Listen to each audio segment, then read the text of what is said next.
Okay, we should be live. Let's see if, yeah, we are now live. Welcome everyone to this week's episode of Techie Tuesdays.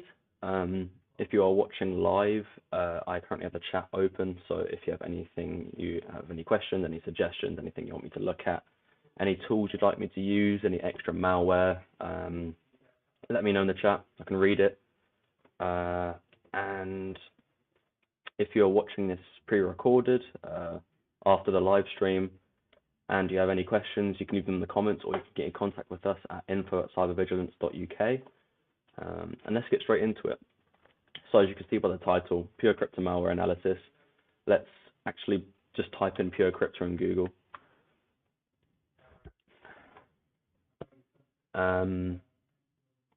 Obviously you can see there's loads of blog articles about it. However, if you were to type in GitHub, for instance, the malware developer of PureCrypter is actually advertising it rather than giving it out on GitHub. So it says downloaded straight to a Telegram link. I'm not too sure if that will just redirect from a download link. But I'm sure this malware developer is making money off of it. So as you can see, this is what the crypto looks like. And you can see, you can also select what payload you want it to be. So if you have a 32-bit malware, for instance, I think Redline is 32-bit, a very common info stealer. I've actually done a Techie Tuesdays on that. So if you type in Techie Tuesdays Redline, you'll find the Redline episode. 64-bit, as you know, 64-bit is can be in a form of malware. You've got select injection. I'm not entirely sure what it means by injection, but obviously you've got select payloads. This is where a adversary would put their malware through, and then the crypto will read the binary and store it in the byte array, and then it will create a key, usually through XOR encryption or AES encryption, that is symmetric. There's no need for it to be asymmetric, and it will create a stub file with all the byte array inside of it. Within the stub file, you actually have these options added to it. So you have NTVM. What it does is it checks for certain artifacts within the virtual machine and destroys itself straight after it detects itself in a VM. That's in the stub file, however, so it isn't actually in the full malicious payload.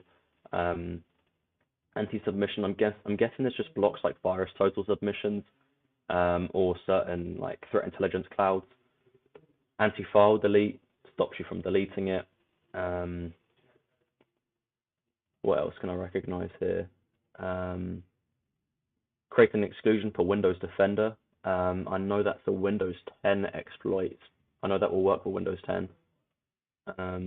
It might be able to also detect what exclusions you have for Windows Defender, but obviously if you're running an EDR like SentinelOne, this won't be an issue. And execution delay, so some antiviruses tend to mess up if there's an execution delay. Most of the time it's literally just a sleep function being called. Double check my audio is still working. Yep, that's all good. You can see at the bottom, you can select your stub, what extension you want it to be, what framework you'd like to be written in. There's also a file binder, fake message, and you can choose how it's gaining persistence on startup. So you can also add certificates, select assembly, and select an icon for it. And you can obviously see there's an Office macro builder with like a recommended setting. So I'm not going to press on that link, but this is not an open source repository. So yeah, let's have a look on Malware Bazaar then. Let's go back, and I want to find this instance of PureCrypter.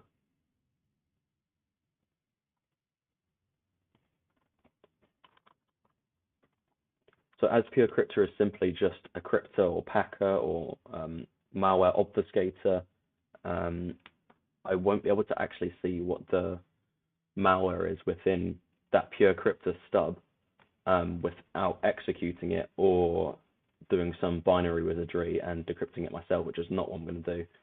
I'm going to try and find if I can find a .NET instance of it, which is most likely the case because it looked like it was the default setting for PureCrypter.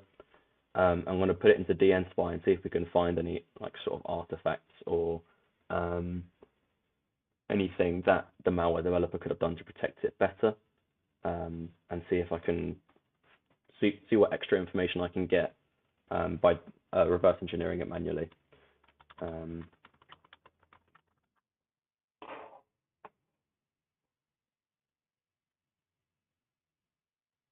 Yes, you can see some of these are actually Excel files, most of them EXEs. This one abuses this specific CVE. Yeah, this one's written in .NET, so I'm going to get an example of this one, for instance. Actually, I'm going to go over to my development VM because I have DNSpy installed on that.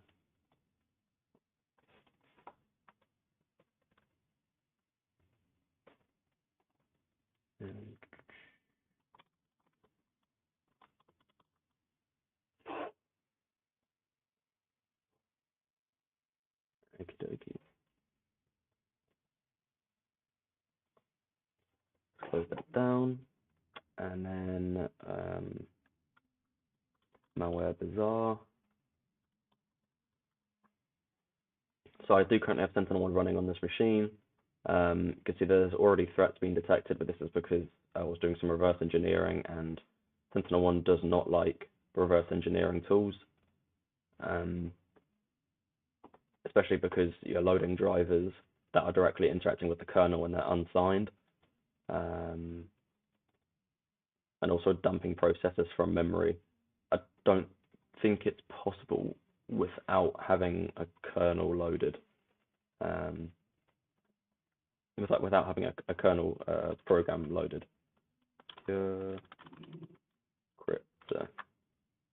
Oh, misspelled that.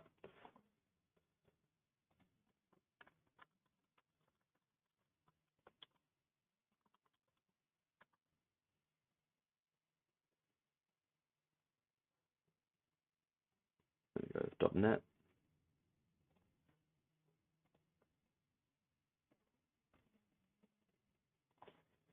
Let's open up 7-zip.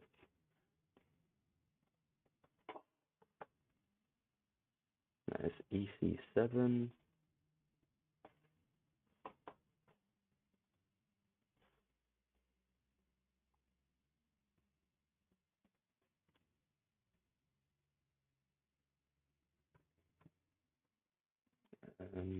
EC7.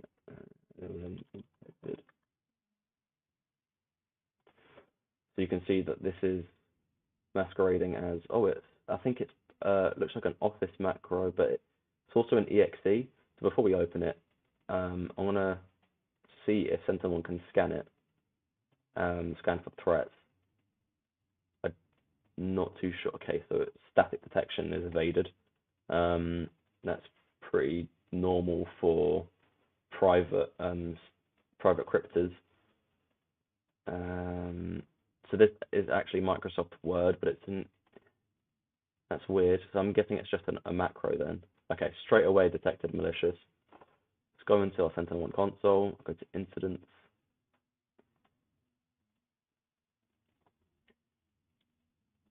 In the last 24 hours, here we go. Static engine. Okay, this is a cloud detection. Oh, okay, right. So Microsoft Corporation signed but not verified. And it's detected in memory as malicious. Let's see if I want to see if it created a process. Let's go to threat details. Threat indicators, explore. Booted up Werfault, but it doesn't seem to be doing anything super malicious.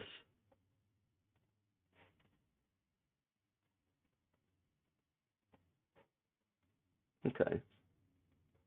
I think we'll get another example. Yeah, I'm just gonna go find another example of PureCrypter.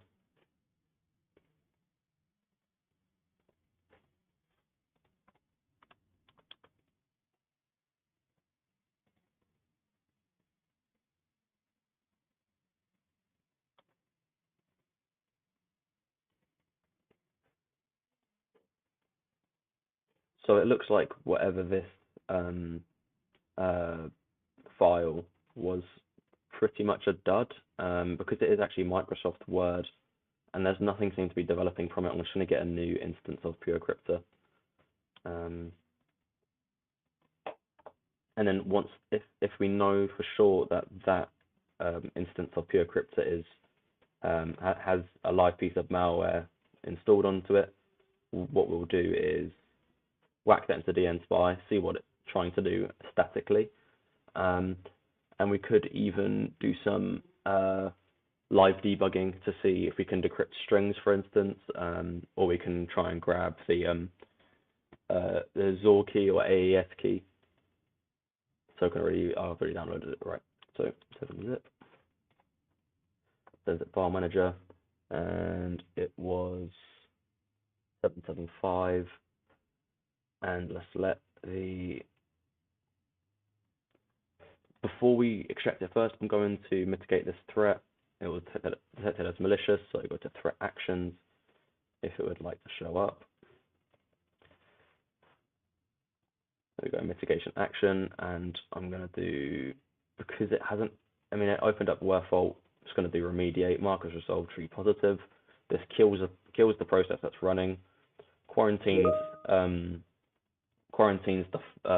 original directory of the file, remediate, deletes all the files and system changes that are created by the threat. So that should be all responded to. Now my endpoint is still showing up as red because there are still other threats on this machine that I have not marked as false positive. But as you can see, this threat's been mitigated. So let's let the static engines work. Inspected. Okay, that's quite lazy actually, using that icon. Did it just get detected? I'm not entirely sure. Properties.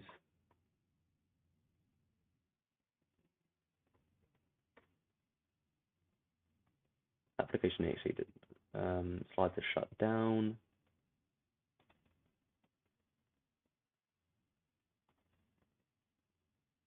I'm not entirely sure. Revised order.exe, so it looks like they've been reusing this single binary over and over again.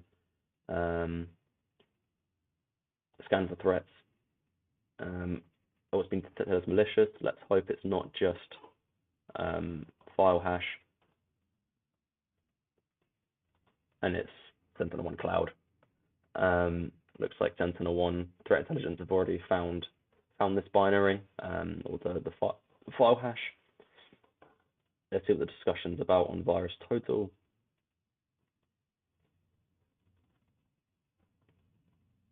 So Joe Security has already got their hands on it. You can see all the other vendors have been detecting it. Let's go back and let's run it. Let's see what it does. Detected as malicious again. That's likely to do with the malicious hash in memory. The dynamic engines are now kicking in. Not sure what it's doing. SentinelOne Cloud again. Root certificate was added. Threat details. This is our old threat. Nothing seems to be showing up. Let's explore this process. Doesn't seem to be doing anything. This is likely the C2 server. We could do a quick who is.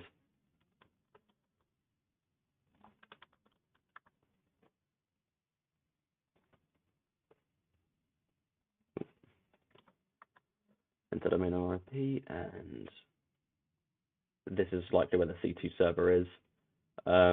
Maybe some bulletproof hosting provider, maybe, not entirely sure. But this is where the C2 server is located. Nothing else has come out from this threat so far. So what we're going to do is we're going to whack this into dnspy. dnspy.exe.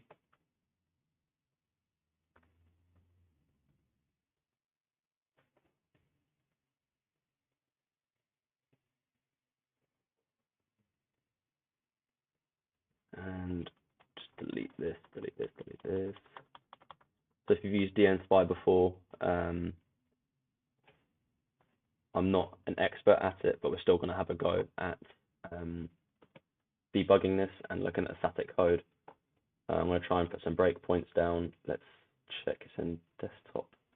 Here we go. Open. So does it try to do anything in the kernel? Run some compiler server, interrupt service. I don't think this is kernel. I don't see anything to do with that. So it's a Windows format. That's interesting. These are encrypted functions, it looks like.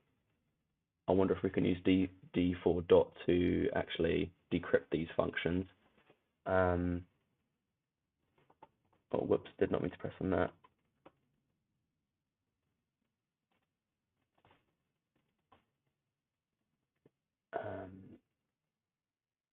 So let's go into the entry point of this this piece of malware. Yeah, so you can just see it's like these are all encrypted strings. I wonder if we can find the algorithm to actually decrypt the string. This is like the next function.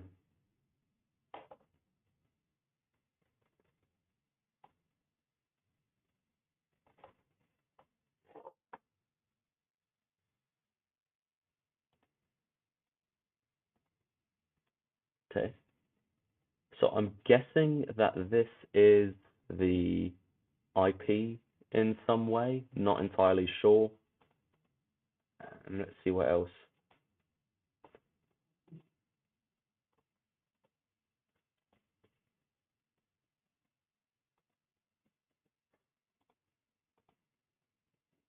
So I'm going to actually create a breakpoint here.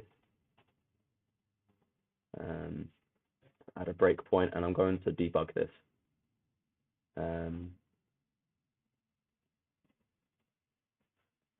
Oh, I need 64-bit DNSpy. That's probably why things aren't showing up properly. Okay, well, we can just read the static code for now then. It doesn't seem like this threat has been developing at all. We'll just respond to this threat, or both of them. So if we group by hash, we'll likely see that they're together. This is how you can do threats that are collected by hash together. Mitigation action, let's do remediate. Mark resolve true positive. It's not encrypted anything. It's not done anything that requires us to go back to the last snapshot. So just remediate true positive, solve. You can see the threat file's gone. So it looks like the functions for anti-VM or anti-submission have actually worked in this case. There are likely functions that have the functions that were encrypted that we saw using DNSpy. They were likely the anti-VM capabilities. So I'm not sure on their awareness on XCP and GVMs, but I know for a fact there's, if we look up, for instance,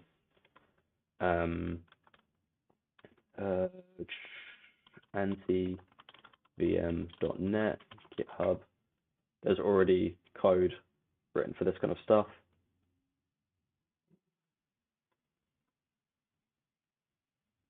Anti-VM POC. Oh, this is an actual exe. So you've got a .NET VM detector, and then I'll want to show an actual example of this. VM detector,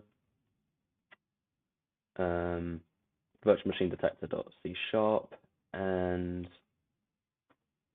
there are a couple ways to detect how whether a process is running in a VM or not.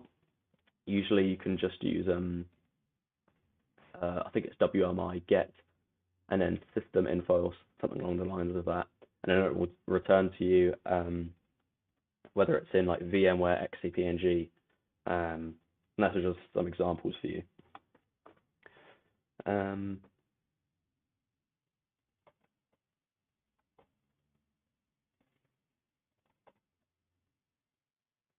There's also another way to detect whether it's in VMware by checking for anomalies in the CPU cycles, but I don't have that example here. But anyway, I'll end this Techie Tuesdays here. If you guys are interested in getting SentinelOne in your environment, you can get in contact with us at info@cybervigilance.uk. If you want to get in contact with me, my LinkedIn bio will be in the description. Thank you very much for watching, and tune in next week. Thank you.